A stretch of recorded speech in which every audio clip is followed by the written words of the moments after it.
The UK and France have been pushing to send troops to Ukraine, and it has provoked a stir around the world, particularly a furious reaction from Russia's former president, Dmitry Medvedev, who warned of a potential war against NATO if the plan moves forward. Welcome to the Global Network. Please support us by clicking the like button and subscribing to our social media accounts to stay up to date with our content.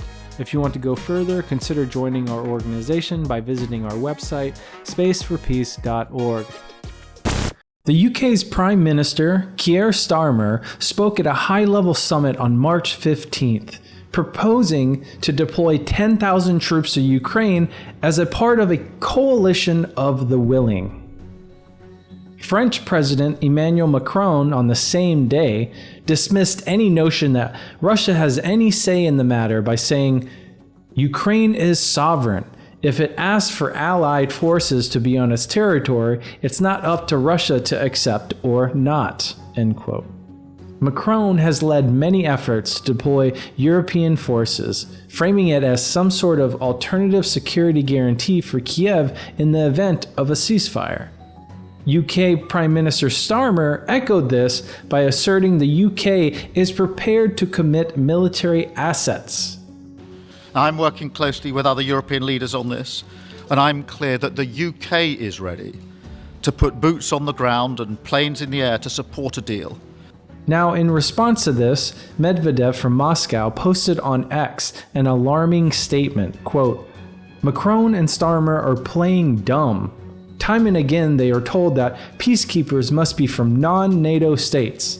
No, we will send tens of thousands. Just to lay it out, you want to give military aid to neo-Nazis in Kiev. That means war with NATO. Consult with Trump, scumbags." End quote. For years, Moscow has consistently rejected the idea of Western troops in Ukraine, warning that such a move would cross a dangerous line. Now that tensions are at a boiling point, Starmer and Macron's push for boots on the ground is edging towards a direct confrontation with Russia and NATO. And this would simply transform the current war in Ukraine into a much, much wider conflict. With this recent news, and just a few weeks before this dangerous rise in tensions, President Trump has been talking about denuclearization. Almost $1 trillion on military. There's no reason for you to be spending $400 billion. China's going to be at $400 billion. We're at $1 trillion. We're going to be at close to $1 trillion. And I'm going to say, we can settle this we can spend this on other things. We don't have to spend this on military and I'm going to be meeting with China. You know, we were trying to de-escalate nuclear, and I was in a position where Russia had agreed and China had agreed we were going to start, and then we had a rigged election, so that never took place. Now, several months ago, we knew that Moscow was in the midst of new changes to Russia's long-anticipated nuclear doctrine. As the CSIS said, quote, Russian Deputy Foreign Minister Sergei Ryabkov, who said in early September 2024 that Russia was updating its doctrine in response to Western intervention in the escalating war in Ukraine. All this indicates Russia is increasing its reliance on nuclear weapons in an attempt to deter Western assistance to Ukraine. The purpose of the new doctrine may be not only deterrence, but also an attempt to divide European allies on the basis of how much risk they are willing to accept in supporting Ukraine. Former Kremlin advisor Sergei Karaganov said that Russia must not fall into Trump's honey trap.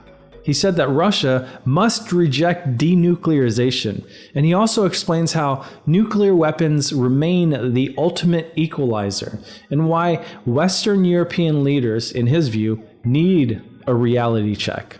He also says that Russia's nuclear posture has already forced a shift in US strategy, pushing Washington to quietly retreat from its earlier hardline stance on Ukraine.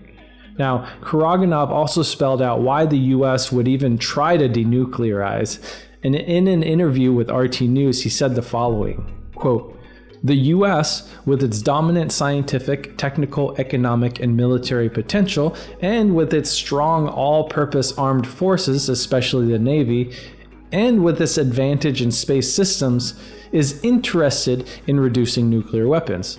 That's because these weapons make their gigantic investments in all other military fields ultimately pointless, and balances out their economic and scientific technical advantages.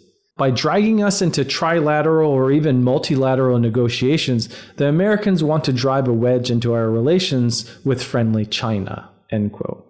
He also went on to say that, quote, the West says that Russia would never use nuclear weapons, so they could continue the war to the last Ukrainian and to the exhaustion of Russia. Then, after receiving signals from Russia, they stopped talking about that and started talking about the need to avoid World War III, the need to stop the escalation, end quote. And just most recently, Trump and Putin have been having calls with the idea of ending the war in Ukraine. We're getting down to a very critical stage, and we want to get the whole Russia-Ukraine thing done. And I think Ukraine wants it. I know they want it. То, что господин Трамп как кандидат в президенты заявляет о том, Wir nehmen Herrn Trumps Behauptung, er sei bereit und gewillt, den Krieg in der Ukraine zu stoppen, sehr ernst. вполне серьезно. Ich weiß nicht, wie er das bewerkstelligen will. Ich kenne seine Pläne nicht. Dies ist ein wichtiges Thema, doch zweifellos spricht er aufrichtig und wir unterstützen es. Now, on March 18th, the Russian military was ordered to refrain from attacking Ukrainian energy infrastructure under a deal agreed upon by President Vladimir Putin and his U.S. counterpart Donald Trump. However, the Russian Ministry of Defense has since reported multiple Ukrainian violations, which it described as attempts to undermine Trump's mediation efforts.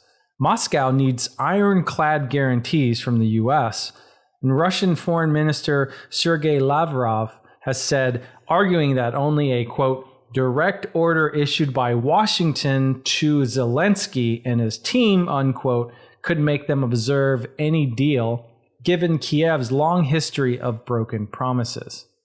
Russia's position is now, quote, simple. We cannot take anyone's word at face value, unquote, the minister emphasized. Russia has repeatedly stated that it is open to peace talks, but insists that a true settlement of the conflict requires a permanent and legally binding solution. Moscow opposes any NATO presence on Ukrainian soil and has demanded that Kiev demilitarize, denazify, adhere to a position of neutrality, and recognize the territorial realities on the ground. Europe and Ukraine are now working hand in glove to stop the Russia-US-led peace initiative. Why? Because the regimes of the unelected EU kleptocrats can only survive by perpetuating the fake alarms of war, by keeping their citizens paralyzed in a state of fear with the Russian boogeyman. As soon as the war ends, the spotlight will be turned onto the vast grift and anti-democratic outrages these inhuman regimes have been foisting onto their citizens for the past few years. The world majority isn't a formal alliance, but a shared posture. Sovereignty over submission, trade over ideology, multipolarity over hegemony. BRICS, the SCO, and other regional formats are maturing into genuine alternatives to Western-led institutions. The Global South is no longer a periphery, it's a stage. There is no point waiting for the new world to be declared, it is already here. We have moved beyond theory. Now begins the contest for position. The world has become multipolar not because anyone willed it, but because power itself has shifted. And Trump did not do this alone, but he has, perhaps unwittingly, accelerated the process.